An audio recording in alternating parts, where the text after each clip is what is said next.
प्रवासी डॉक्टरांच्या संपाच्या पार्श्वभूमीवर वैद्यकीय शिक्षण मंत्री हसन मुश्रीफ यांनी बैठक बोलावली।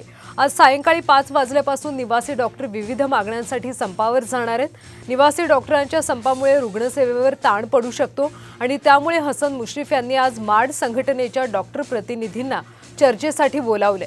यापूर्वी देखील बैठका झाल्या। सरकारने आश्वासन दिलं, मात्र ते पूर्ण न केल्यामुळे डॉक्टरांनी पुन्हा एकदा हा संप पुकारला। विद्यावेतन वाढीचा प्रस्ताव 2 दिवसात मंजूर करू असे सांगितले होते, परंतु 2 आठवड्यानंतरही विद्यावेतन वाढीचा प्रस्ताव अद्याप मंजूर झालेला नाही। त्यामुळे नाईलाजाने विद्यार्थ्यांना हे पाऊल उचलावे लागत आहे।